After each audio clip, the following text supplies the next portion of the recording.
साथियों, मैं हूं सौर, आपका दोस्त, और आप देख रहे हैं सौर करियर पॉइंट। आपका स्वागत है हमारे चैनल सौर करियर पॉइंट में। लखनऊ से खबर आ रही है कि लखनऊ हत्याकांड हुआ है, वहां पर ट्रिपल मर्डर केस हुआ है। ट्रिपल मर्डर मतलब 3 लोगों की मौत हुई है। एक पति की मौत हुई है, उसके पत्नी की मौत हुई है और उसके ननद की मौत हुई है।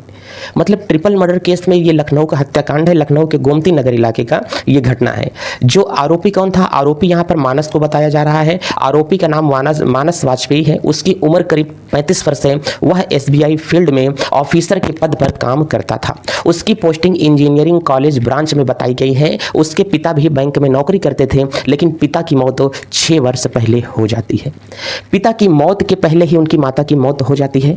अब मानस वाजपेयी कौन है? मानस वाजपेयी आप लोग बहुत खास और फेमस न्यूज़ रिपोर्टर, आप लोगों ने प्रज्ञा मिश्रा के बारे में सुना होगा, जो कि आप लोगों को इमेज में दिखाई दे रही हैं। प्रज्ञा मिश्रा की ये बहनोई हैं, अर्थात ये जीजा हैं प्रज्ञा मिश्रा की एक बहन है दिव्या मिश्रा। ये इस लड़के का नाम मानस बताया जा रहा है। मानस अपनी पत्नी को ही गोली मार देता है और पत्नी का नाम है दिव्या मिश्रा। दिव्या मिश्रा है, ये प्रज्ञा मिश्रा की बहन है। दिव्या मिश्रा की जो उम्र बताई जा रही है वो 33 वर्ष बताई जा रही है। वह ICICI बैंक में काम करती थी। वह असिस्टेंट मैनेजर के तौर पर पोस्ट पर काम करती थी।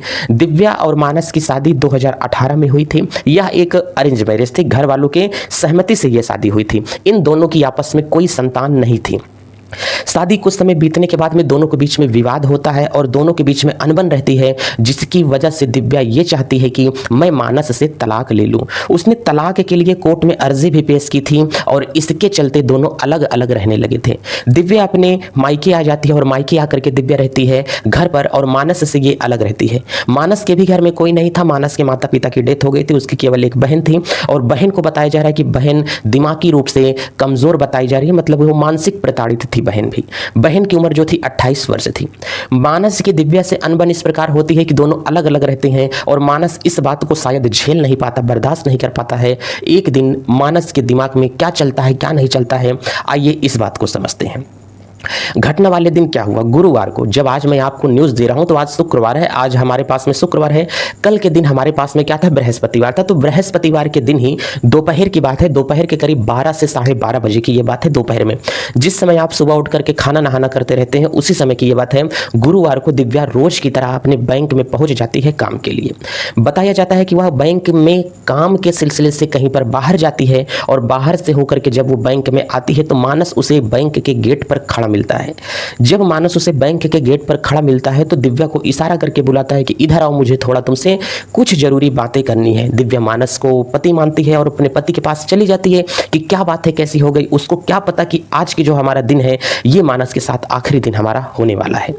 जब वो मानस के पास में पहुंच जाती है तो दोनों के बीच में कुछ देर आपस में बातचीत होती है। बातचीत होने के दौरान में ये बातचीत एक झड़प का मोड़ ले लेती है और दोनों के बीच में बहस होना शुरू हो जाता है।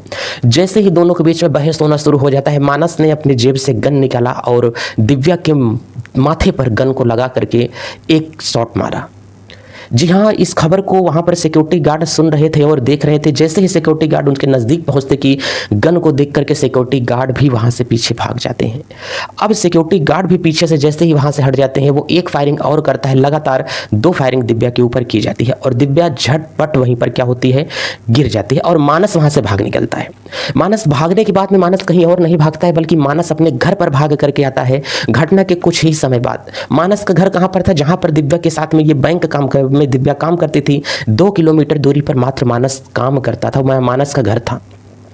अब मानस जब अपने घर पर पहुंचता है तो करीब 2 किलोमीटर उसके बीच का घर बताया जा रहा है। पड़ोसियों के मुताबिक जो लोग उसको घर में जाते हुए देखे थे वो ये बताते हैं कि मानस बहुत ज़्यादा परेशान था, पसीने से एकदम क्या था, भीगा हुआ था, लथपथ था।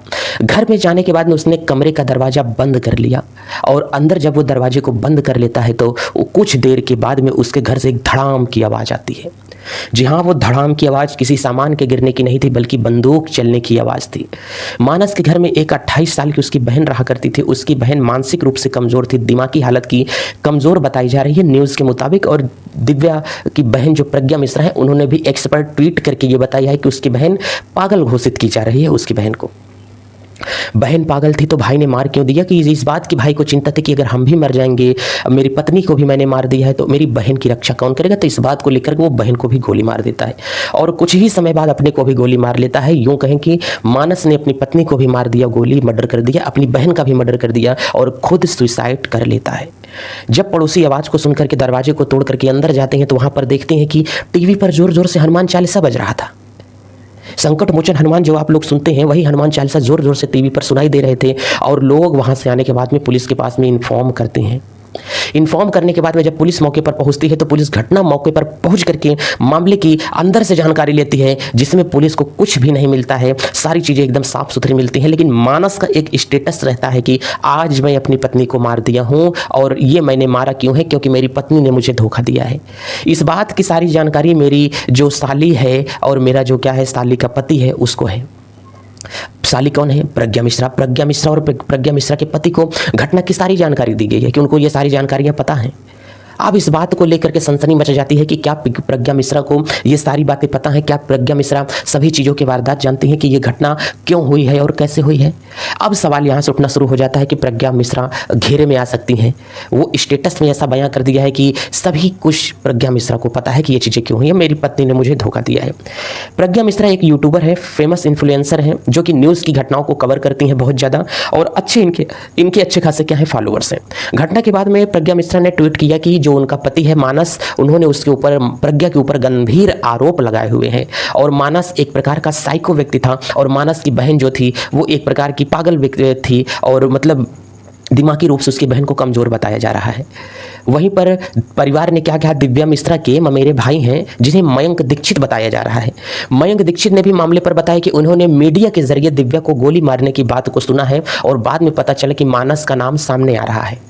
मानस का नाम सामने आया तो वो लोग घर जाकर के जब पता लगाते हैं तो वही सारी चीज़ें मिलती हैं जो कि पड़ोसियों को मिली है और पुलिस को मिली है। पड़ोसी ने बताया कि अंकुर प्रकाश ने बताया कि उन्हें व्हाट्सएप स्टेटस देख करके घटना की जानकारी मिली। जब वो घर पर आकर के देखते हैं तो टीवी में जोर जोर से हनुमान चालीसा बजा और दोनों भाई बहन खून से लथपथ सने हुए थे और हाथ में गन थी। अब जैसे ही ये सारी घटनाएं अंजाम दे देती हैं तो वहां पर पुलिस पहुंचती है मौके पर। पुलिस जब मौके पर पहुंचती है तो पुलिस अपने आप में ये सनसनी खोज करना शुरू कर देती है कि मानस के हाथ में जो गन आई है वो गन कहां से आई है।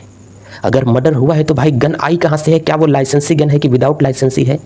स्टेटस लगाना अपने आप में, किसी की मौत करने के बाद में स्टेटस लगाना, ये अपने आप में कुछ हजम नहीं हो पा रहा है। क्या इसके बीच में कोई चौथा व्यक्ति शामिल है, कोई अन्य व्यक्ति शामिल है? पुलिस की ऐसी जांच चल रही है। घटने की जानकारी को सभी चीज़ों को देते हुए सारी चीज़ें सामने आ रही हैं। अब उस पुलिस इस बात की खोज कर रही है, इस बात की पुलिस जांच कर रही है कि ये सारी चीज़ें एक दिव्या ने मानस से तलाक क्यों लेना चाहा। जब शादी अरेंज मैरिज थी, दोनों के बीच में कुछ ठीक नहीं चल रहा था। क्या कैसे चल रहा था, दिव्या ने ऐसी क्या बात हो गई कि दिव्या अपने पति से तलाक लेना चाहती थी। गोली के खोखे पुलिस ने यहाँ से बरामद किए हैं। सबसे चीज़ें यही बात हमारे पास में सामने घूम फिरा करके आ रही हैं कि जो चीज़ें हमारे पास में हमको निकल करके सामने आई हैं। मानस के पास में हथियार कहाँ से आया, आखिर पति पत्नी के बीच में ऐसा क्या विवाद हो गया कि मानस को गोली मारना पड़ गया। दिव्या ने तलाक के लिए आवेदन क्यों किया था कि मुझे अपने पति मानस से तलाक चाहिए। इन सभी चीज़ों की घटना की जानकारी पुलिस जुटाने में लगी है।